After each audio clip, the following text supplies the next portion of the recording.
Hello, my beautiful people here in the Self-Love Revolution classroom. My name is Lori Montry, and today was my turn to teach, and I taught about how our urges can actually be seen as a gift to us. And it was such a beautiful session in the classroom. There were several ladies there, and the material was really resonating with them. We talked for almost an hour and a half, and it was just so powerful. And I realized that I had not hit the record button, and we had missed out on this beautiful opportunity to share this information with you. So I decided to jump on and do this video in order to share some of that content with you.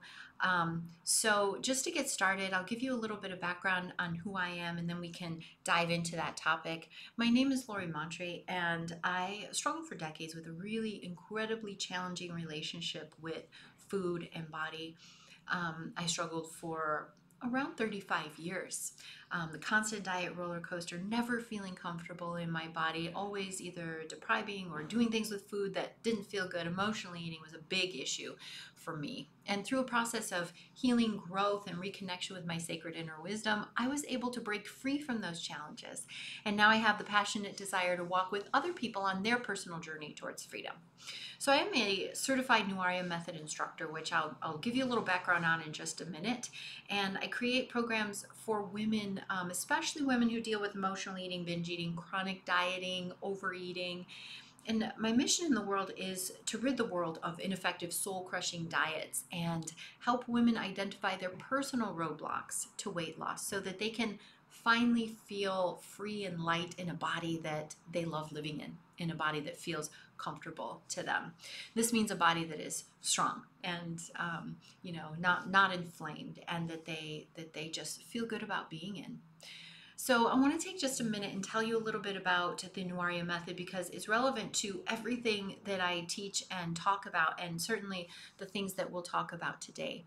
The Nua Method rests on the very well understood principle that is not unique to Nua, that your thoughts create your emotions, which in turn create your behavior. So, for example, a person who thinks that they don't follow through with things, they're going to have emotions such as lack of confidence. They're going to feel frustrated, pessimistic, maybe even a little bit of despair. So in the morning when the alarm goes off, that person is going to hit the snooze button instead of getting up and moving. That person at the grocery store is going to choose the chips over the vegetables, because hitting the snooze button and choosing the chips matches the version of who they think they are. So when you're trying to make changes to your behavior that are inconsistent to your thinking, you have to rely on willpower. It's a struggle. You have to push. You have to battle to do the thing that you want to do.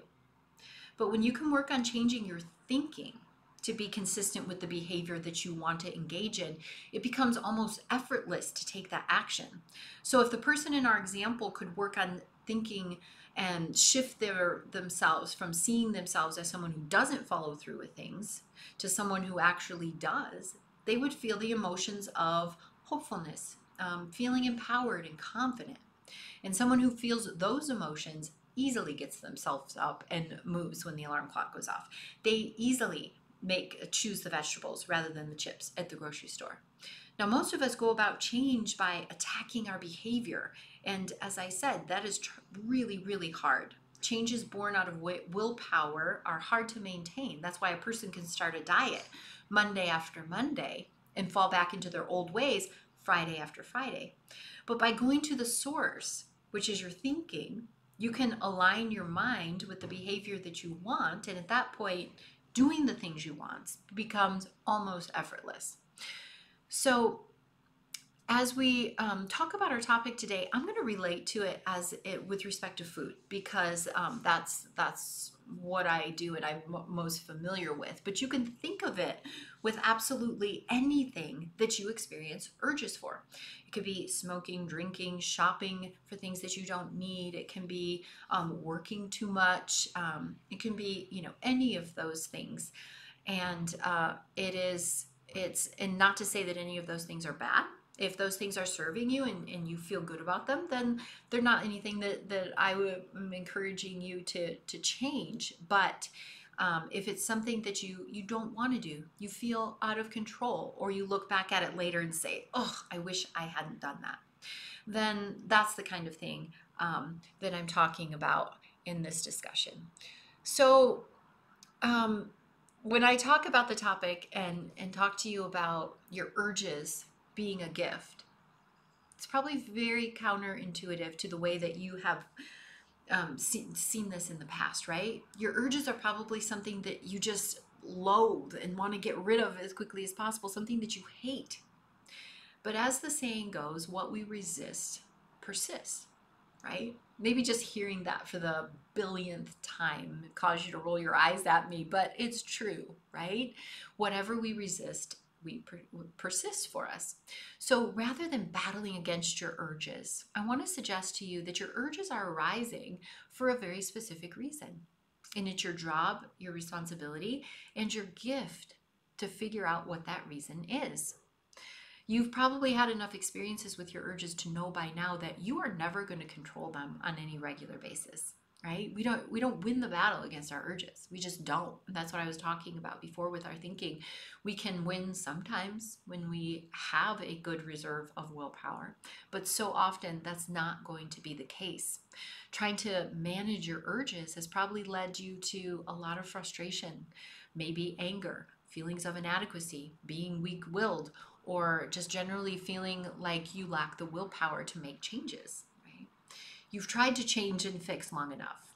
So what I want to suggest to you now is that you can let go of the struggle against your urges, and you can choose to do something else instead of getting back in the ring with your urges time and time again.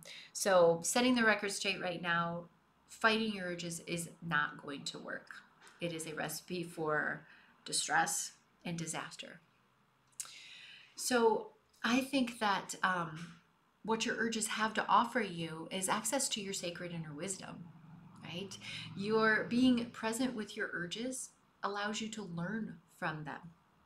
Your urges are presenting you with valuable information about limiting beliefs in your life, about places where you have let the outside world put up a barrier between you and the person you think you should be and the person you really are. Now, this doesn't mean that you should simply allow your urges to run rampant and do whatever they like. It merely means that you can put aside the battle long enough to see what they're really about. It allows you to take an interest in meeting your urge in a way that is compassionate and curious. And the more often you engage with your urge, the more interested you'll become in what it has to tell you. And over time, that relationship can blossom into something that is really beautiful. And in doing so, you will be able to access what it is that you actually need in those moments. Now, this is a skill.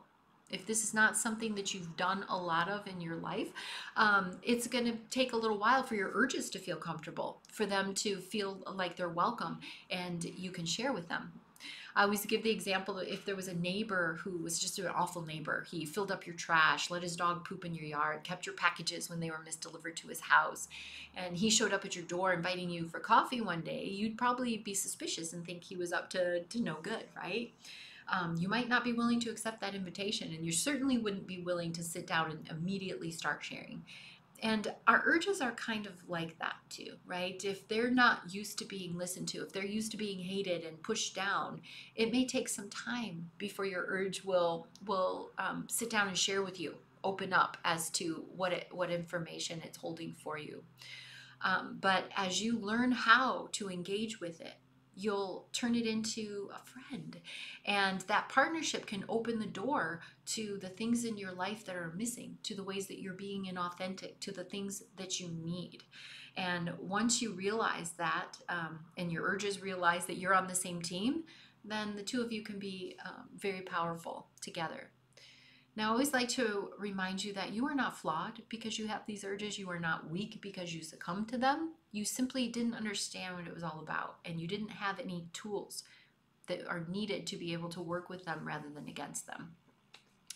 Because this creates a lot of stress, right? When we think that we're bad and we really want to resist the urges, but that's okay. Never judge yourself for not being able to sit with your urges, for having them in the first place. This change in perspective may take some time and effort for you to really establish, but it's really the only way to make progress. Is to just have these experiences and try to become more aware when you're in them. Now, just the awareness alone of the things that I've been talking about today can be really helpful because you have followed your urges so many times in the past that that behavior is now more or less automatic. So, for example, a lot of people say that they feel the urge and they immediately react by eating without there really being an opportunity for them to slow down and ask what the urge was about. And that's what it's like when you're dealing with automatic behaviors. But you do have power in that moment, and you can learn to slow down, shift into your higher self, and start a meaningful conversation with the urge. So, I'm going to give you a tool that you can start to use today in order to create that space, in order to invite the urge in and get to know it a little bit so that it can share with you what you're actually needing. I love the quote by Viktor Frankl that says, between response and action, there's a space. And in that space is our power, essentially. And right now, when you experience the urge, the brain has been trained to immediately act, right? It doesn't know what else to do because you have trained it to go down that well-worn path of eating over and over again. So the tool I want to give you actually works to help you establish a new pathway for your brain to travel in the moments when you're experiencing the urge. When you first start this work, it's kind of like the old pathway. The eating is like a smooth 6-lane highway. And you just get on that highway and it is smooth sailing. It takes no effort at all. And the path of trying to listen to your urges is like trying to carve a path through the wilderness, right? It's going to take a little bit of effort. But every time you take this tool and you use it, you're actually making that path more and more clear and easier to follow the next time. So it's a matter of creating that new neural highway, that new path. And this is your brain and its ability to make changes and to be neuroplasticity allows you to be able to do that.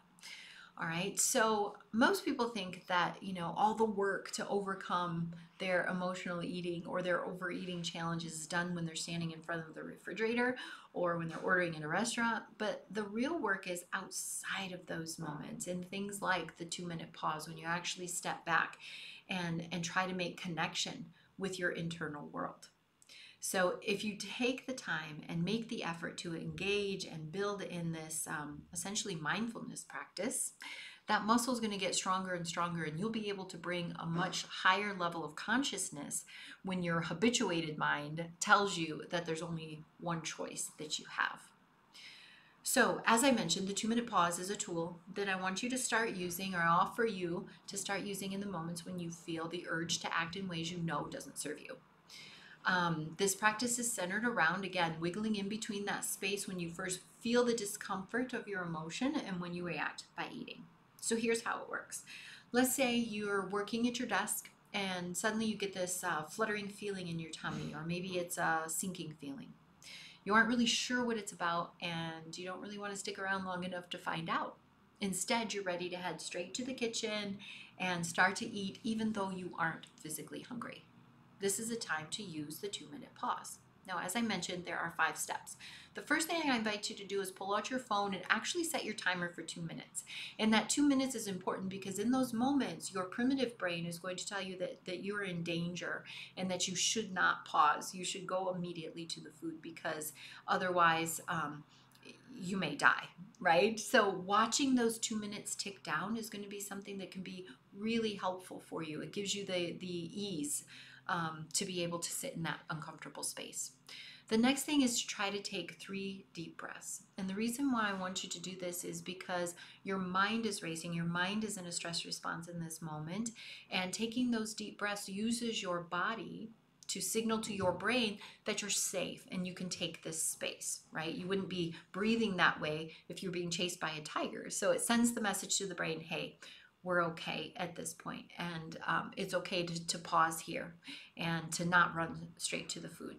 So those 3 breaths, as you're taking them, try to connect to your inner wisdom, to your higher self, to your place of self-love. And then move on to step number 3, which is to observe. Observe what's happening. I am experiencing the urge to eat. I was sitting here working on this project, and all of a sudden I had the urge to eat. I'm not really sure exactly what's going on, but I know that this is a habit of my brain, that I've taught my brain to do this. And I'm being driven by that instinct right now, but I know that I'm not my brain. You can even imagine yourself being kind of back here, being the one that's noticing what's happening and noticing what's happening with your brain. It's important in these moments to try to stay really calm. The urge to eat is normal and natural reaction. You've used food so many times in the past, and your brain is simply looking for that escape, and food is that familiar place to go. Your brain thinks it needs the food in order to survive, the only way to deal with this urge is to succumb and to have the food. But this message is only coming from your lower primitive brain.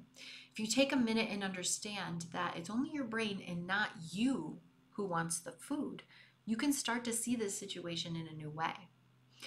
In that moment, your brain is kind of like a 3-year-old child who has thrown themselves on the floor and they're kicking and screaming for a chocolate bar. But there's not some beast living inside you. You're not a hopeless food addict. It's just your brain wanting to avoid discomfort. There isn't anything wrong with you. So after you kind of observe and really notice what's happening for you, you can move to step number 4, which is have a conversation. Try to get in touch with the emotion that you're feeling. In this example, let's say the emotion is boredom, or maybe you're feeling insecure about the work that you're doing on the project and you're wondering if it's going to be good enough. You're wondering if you're good enough. Try to get in touch with the thoughts that are driving the emotion that you're experiencing. What thoughts are going through your mind? Maybe it's something, or you just want some excitement. You're tired of working on this project, whatever it is. The thoughts, just go ahead and entertain them. And the most important question you can ask yourself in this step number 4 is, what do I want the food to do for me? I want the food to make me feel like my work is good enough. I want the food to give me a distraction. I want the food to give me excitement. I want the food to just give me something else to do. Whatever it is, there's no wrong answer, right? You're just trying to access your wise inner nurture at this moment. And this is the part of you that needs to step in when you're struggling and provide you with the support and comfort that you're currently looking to the food to do for you. Step number 5 is make a decision. Make a decision about what you want to do. Do you want to eat, or do you want to do something else? Now, it's okay if you choose the food, especially in the beginning. This tool is not meant to prevent you from ever eating in those moments. It's actually just meant to connect you. So make your decision. And sometimes the decision may be that you will choose to eat. And that's okay. I just want you to recognize that you do have a choice and that this is a decision that you're making. And if you do choose to eat, just stay with yourself. Because when you push it down and you eat mindlessly and you don't pay attention to what's going on internally, you're abandoning yourself and you're not making any progress towards doing something different. So even if you choose to eat, own it. Say to yourself, I want to eat right now. Something is stirring inside me that needs my attention. I'm not strong enough today, or I'm making this choice today, but it's okay. I'm going to go slow with the food, and I'm going to stay here with myself and not abandon myself. If you only acknowledge this point, then you have really achieved something worthy of celebrating, even if that's all that you do. So what you can do is just, it's all about really trying to do your best to get in touch with the thoughts and emotions that are coming up, making friends with the urge, inviting it in, getting to know it, understanding what it is, to what it's here to teach you. And if you can do that, if you can invite compassion and curiosity into these experiences through the use of the 2-minute pause, you're going to see improvement in how you relate to food and the experiences that you have. So this was a lot of information, and I know especially with the 2-minute pause, I have prepared a cheat sheet or a worksheet with that lays out the 2-minute pause so that you can print that, download it, and print it, and have it to refer back to. And you can access that by signing up for my Freedom channel. The link is here in this Facebook thread. So please, I encourage you to sign up to get that. And when you do, you'll also see on the Freedom channel, there's lots of resources, including a free mini course on emotional eating, lots of videos, blogs, and other worksheets. And just want to support you in every way that I can. Thank you for spending time with me today, and I look forward to next time we're together.